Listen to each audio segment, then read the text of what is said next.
Hello. While I was working overtime to pay for our wedding, my fiancée was secretly seeing her ex. I didn't argue or beg. I just canceled everything. Hi, I'm Mateo, 32. I work as a logistics analyst for a shipping company in Valencia, and my weeks are usually spreadsheets, port schedules, and late calls with people in other time zones. I'm not rich, but I'm steady, and I'm the type who pays bills early and keeps receipts. My fiancée is Laura, 29. We've been together 3 years, engaged for 8 months, and we rent a 2-bedroom apartment together. We split chores, and up until recently, I thought we split the stress pretty evenly too. The wedding was set for early summer. Not huge, about 70 people, but not cheap either. Laura wanted it to look expensive without being called expensive. She had opinions about everything, down to the thickness of the invitation paper and whether the chairs looked too basic in photos. I can handle opinions. What got old was the way she delivered them. Like every vendor was lucky she was even considering them. I agreed to take overtime because it felt cleaner than debt. My company was short-staffed, so overtime was basically unlimited if you were willing to live at your desk. I did it. Extra evenings. A couple Saturdays. I told myself it was temporary and it was for us. Laura said she appreciated it, but her actions were more like she appreciated the results. She'd ask what I made that week and then immediately bring up upgrades. Better flowers. A bigger bar package. A different photographer because the one we booked had a vibe issue. If I hesitated, she'd roll her eyes and say I was acting poor. At home, she was on her phone constantly. Not in a normal scrolling way.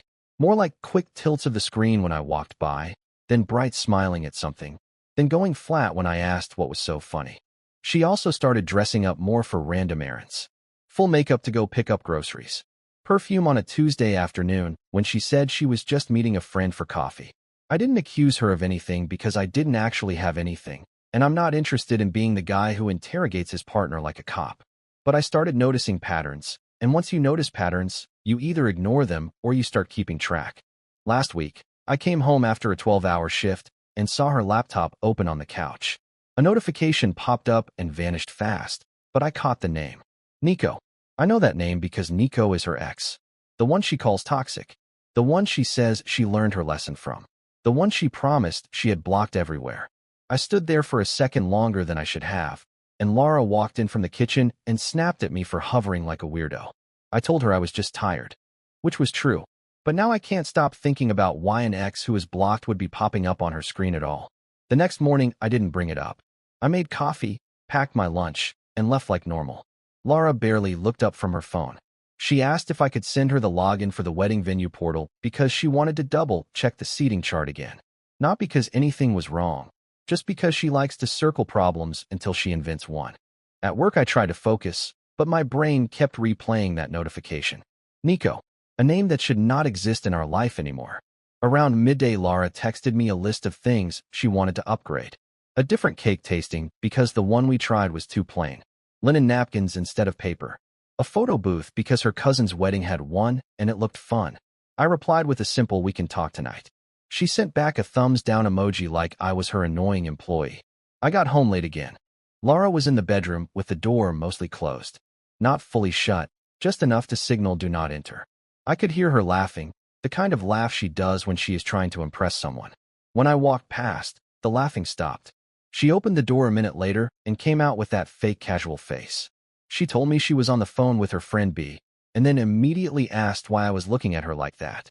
I said I wasn't. She shrugged and said whatever, and then asked if I had picked up the deposit receipt for the florist. I reminded her I paid it online last week. She rolled her eyes and said I know. I just like having paper copies because you forget things. That was a new thing too. Little jabs about my reliability while I was basically funding the whole production. After dinner, she took a shower and left her phone on the counter. I didn't grab it. I didn't need to. I'm not proud of the thought that came next, but I'm also not going to pretend I'm above it. I looked at her laptop again. I didn't open her messages. I didn't need to hack anything. She had left a tab open with her email, and there was a confirmation from a restaurant I recognized. Not one she and I ever went to. A reservation for 2. The name on the reservation was Laura. The note said anniversary table if possible. Anniversary. I checked the date. It was for the next night, when she told me she was going to a work dinner. My stomach went cold, but my face stayed calm. I took a photo of the screen with my own phone. Then I closed the laptop exactly how I found it, and went to the living room like nothing happened. When Laura came out of the bathroom, she was in a good mood. Too good. She kissed me on the cheek and asked if my overtime check hit yet. I said it would on Friday. She smiled and said, "Perfect. Then we can finally lock in the last payments and stop stressing." I nodded. Inside my head, something clicked into place. Not the dramatic kind. The practical kind. The kind that makes you start thinking in lists. Vendors. Deposits. Refund windows. What is cancelable and what is not? I didn't confront her that night. I just let her talk about chair covers and lighting while I quietly decided I was not going to marry someone who had an anniversary dinner booked with her ex behind my back. The next day, I worked like normal, but I paid closer attention to the clock than usual. Lara's reservation was for 8 in the evening. She had told me the work dinner started around 7. Around 6:30, she texted me that she would probably be late because her team decided to try a new place across town. She added a laughing emoji and said, "Wish me luck surviving 3 hours of office gossip." I replied with a simple thumbs up. Then I opened the photo I took of her laptop the night before. The restaurant was not across town. It was 15 minutes from our apartment. That detail mattered to me more than the cheating itself. Cheating is already bad. Lying badly while doing it is worse. I finished my shift and drove home instead of heading toward the restaurant. I wanted to see what she did when she thought nobody was watching. At 7:15, I parked down the street from our building. Our apartment windows faced the road, and the living room lights were on. At 7:25, the front door opened, and Laura walked out. Work dinner Laura looked very different from the Laura I saw that morning. She was wearing the red dress she usually saves for weddings and formal events. Full makeup, hairstyled, the perfume she only uses when she wants attention. She checked herself in the reflection of her phone screen before locking the door. Then she walked toward the corner and called a ride. No hesitation. No rushing. She looked excited. I waited about 10 minutes before starting the car. Not because I was trying to follow her like a detective. Honestly, I just wanted confirmation that my brain was not inventing a story out of a single email. The restaurant was easy to find. Valencia is not a giant city, and the place was popular enough that the outside tables were almost full. I parked across the street and waited. At 8 on the dot, Laura stepped out of a car and walked toward the entrance. A man was already standing there. I recognized him instantly, even though I had only seen photos before. Nico. He looked exactly like the type Laura used to complain about. Good hair, tight shirt, the kind of smile that works on people who want to be impressed. They didn't greet each other like distant acquaintances. They hugged the kind of hug that lasts a little too long for people who supposedly hate each other. Then they went inside together. I sat in the car for about 5 minutes after that. Not angry, not shaking, just very calm. Because at that point the situation was simple. My fiancée had an anniversary dinner with her ex while I was working overtime to pay for the wedding she kept upgrading. So I drove home and started opening every wedding contract we had saved on my computer. Most people think the worst moment is catching someone cheating. For me, it was the quiet hour after. I sat at the kitchen table with my laptop and started opening contracts. Venue, catering, photographer, flowers, DJ, rentals. Each one had its own terms about deposits and cancellation windows. The venue was the biggest one. 30% paid up front. Another 20% due 2 months before the date. We were still just inside the window where the second payment had not been processed yet. That mattered. I made a simple list on paper. Vendor name, deposit amount, refund policy, cancellation contact. It felt weirdly similar to work. Just a problem with numbers and deadlines. Around 9:30, Laura texted me. She said the work dinner was dragging and she might grab a drink after with the team. She added a tired emoji like she was suffering through it. I looked at the message for a few seconds, then put the phone down. 10 minutes later, I emailed the venue coordinator. I kept it short and professional. Personal circumstances. Wedding canceled. Please confirm refund amount based on the contract terms. Next was the photographer. Their deposit was non-refundable, but the date could be released if notice was given early enough. I sent the same message. Catering was a partial refund situation depending on timing. We were still far enough out that it was mostly safe.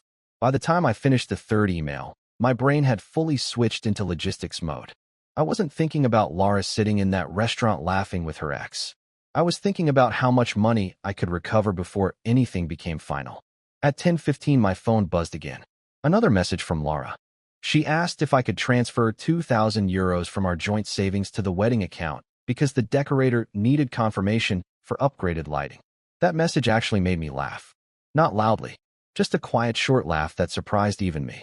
While she was having an anniversary dinner with Nico, she was still actively spending my overtime money on the wedding she apparently didn't take seriously enough to stay loyal for.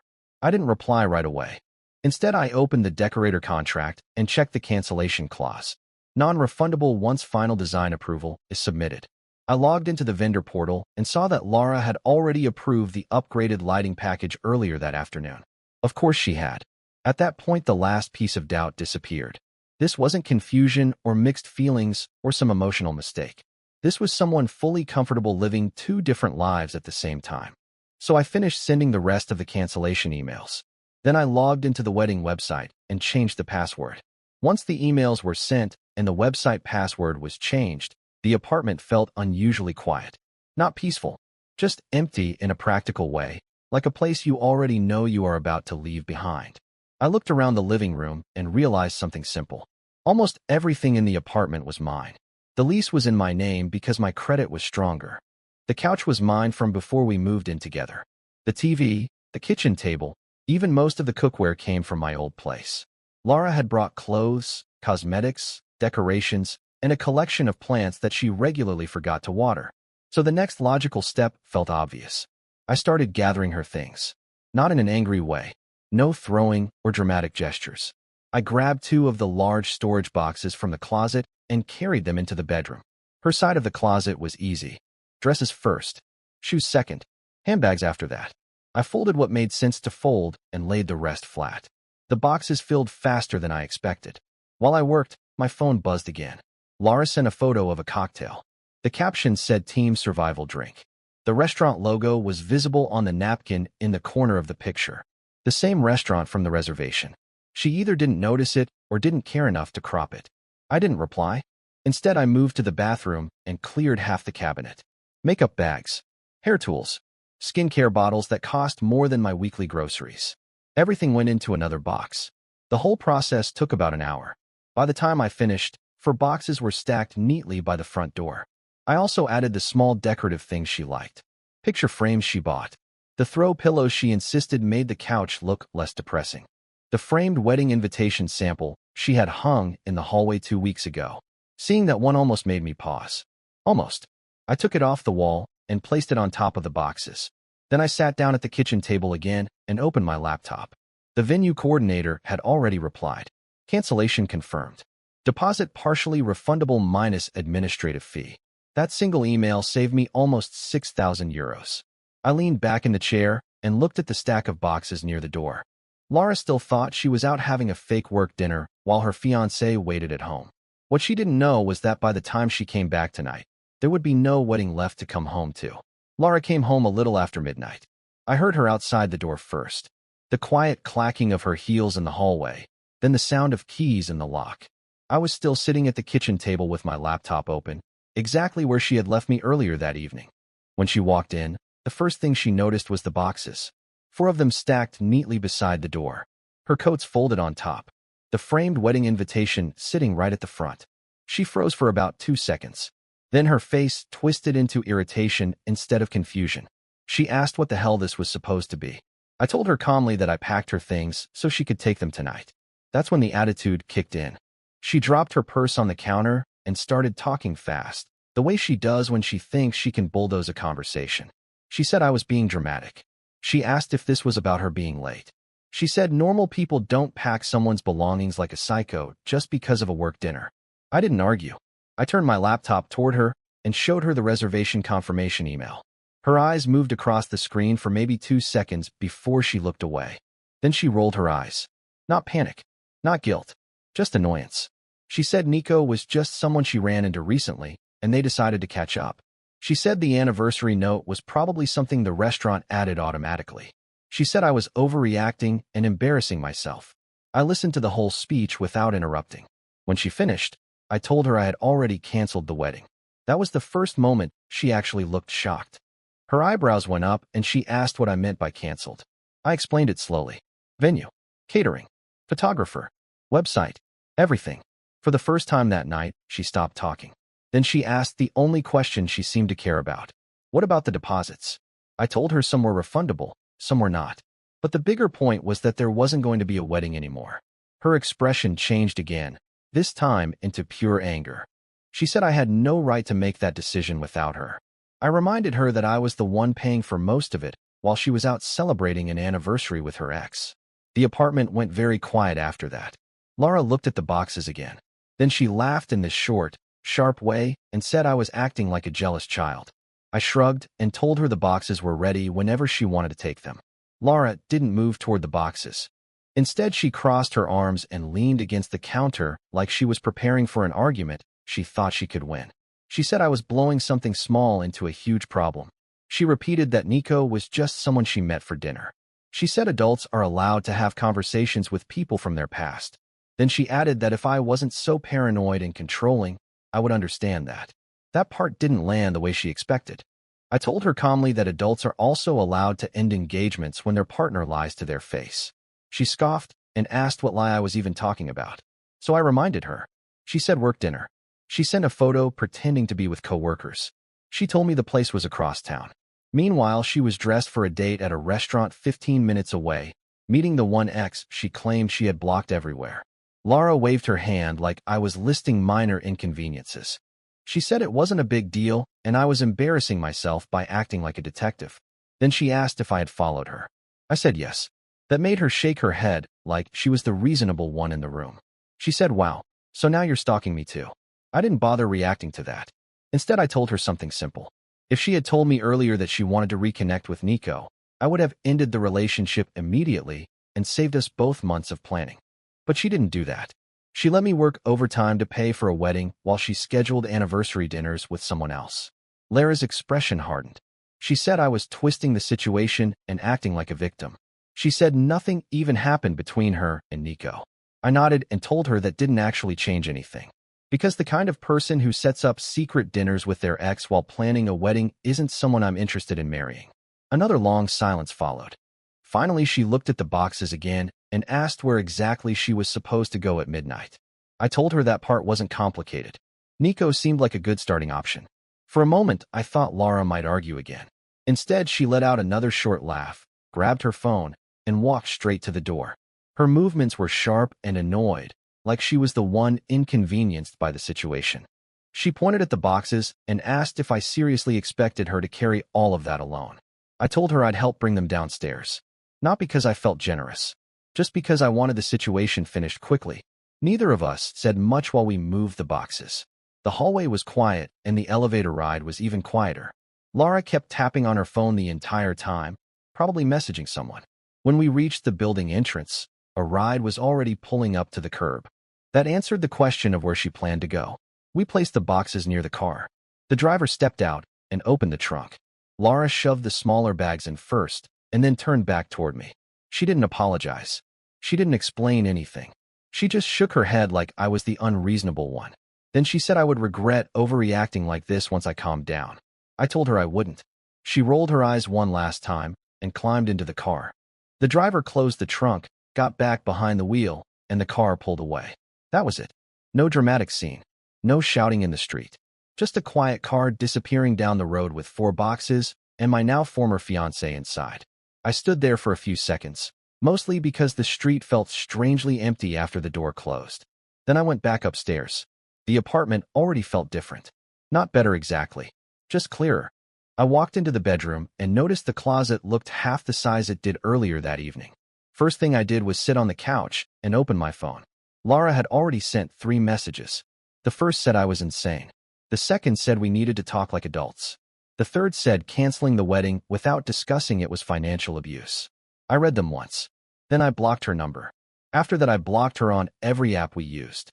Messages, social media, even the shared wedding planning group chat. The silence that followed was immediate. For the first time that entire day, there were no notifications, no arguments waiting to happen, no explanations expected from me.